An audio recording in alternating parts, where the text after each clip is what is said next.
je m'appelle Nathalie, j'ai 47 ans.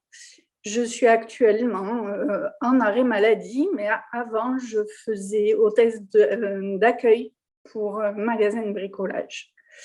Je suis mariée, j'ai une fille de 11 ans qui est traitée actuellement pour un cancer récidivant des Ewing, sarcome des Ewing.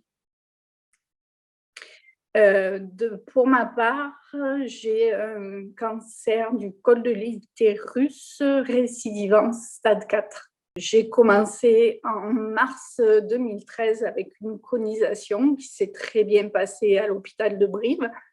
Et puis après, on m'a diagnostiqué donc le cancer du col de l'utérus en octobre 2018. Donc là, j'ai commencé le traitement standard, entre guillemets, c'est-à-dire 6 cycles de chimiothérapie, parce que les nodules étaient très développés, donc il fallait diminuer les tumeurs pour pouvoir passer ensuite à la radiothérapie, 25 séances pendant 5 semaines. Et ensuite, j'ai fait une curithérapie en mai 2019. Là, à ce moment-là, tout s'est bien passé, sauf que j'ai fait quand même une allergie à un des produits de chimiothérapie. Donc, ça m'a fatiguée. Et surtout après, au niveau de la radiothérapie, où là, les séances s'enchaînaient tous les jours. J'habite quand même à 2 heures de route de l'Oncopole de Toulouse. Donc, pour une demi-heure de traitement, je faisais 4 heures de route. Donc, j'étais très fatiguée et là, j'ai commencé à perdre du poids. Après, au niveau de l'annonce du cancer, je l'ai bien vécu parce que malheureusement, il y a 5 ans, ma fille a eu un cancer et je savais les aboutissants et je savais qu'à partir du moment où je rentrais dans un protocole, j'étais bien pris en charge et que je devais faire confiance aux médecins qui savaient ce qu'ils faisaient. Et tout s'est très bien passé. Mon cancer a diminué. À la fin juin 2019, j'avais plus rien. J'ai par contre fait une crise de colite néphrétique qui a engendré des douleurs. Et quand même, au bout de 2 mois, j'avais toujours ces douleurs. J'ai repassé un scanner de contrôle et là, on s'est rendu compte que le cancer était revenu au niveau du péritoine. À ce moment-là, mon médecin m'a préconisé de faire de l'immunothérapie.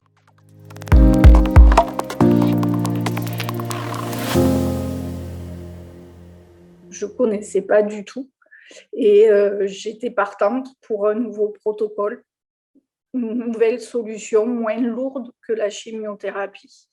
Donc, il m'a proposé de rentrer dans un essai clinique qui malheureusement n'a pas pu aboutir parce que j'ai mes nodules qui étaient trop petits, pas assez mesurables, donc ils ne pouvaient pas prendre de mesure. Le médecin a pris sur lui, et en faisant confiance aussi, de me proposer donc une immunothérapie compensationnelle, pardon. Et le traitement a commencé en août 2019.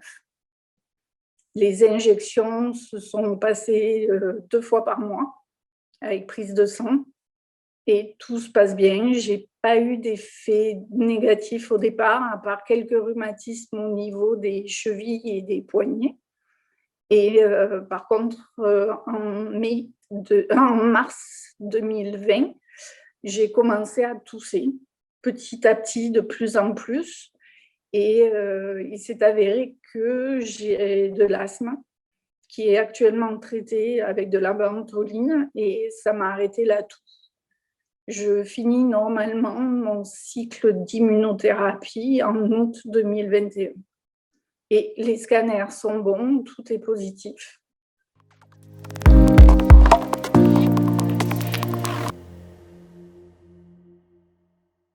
Je pense qu'il faut faire confiance aux médecins Et l'immunothérapie, je l'ai vécue totalement différemment que la chimiothérapie et la radiothérapie qui est lourd, qui est un protocole lourd.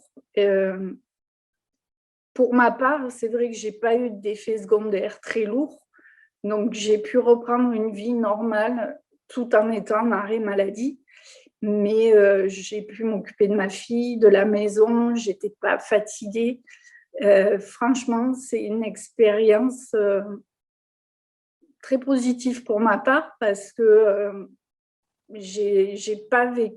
C'était différent que la chimio qui est lourde, qui fatigue. On a une perte de poids, on a une perte d'appétit, alors que là, je peux vivre normalement. Et c'est vrai que par rapport aux médecins, il faudrait qu'ils en parlent beaucoup plus. Je le vois par rapport à ma fille qui a traité à l'hôpital des enfants à Toulouse. Je ne sais pas si ça existe pour les enfants, l'immunothérapie, mais ça serait un avantage. Il y aurait moins d'effets négatifs, la perte des cheveux, au niveau de la bouche, tous les aftes, toutes les nausées qui se produisent avec une chimiothérapie. C'est vrai que l'immunothérapie, pour moi, c'est l'avenir parce que c'est moins lourd qu'une chimio.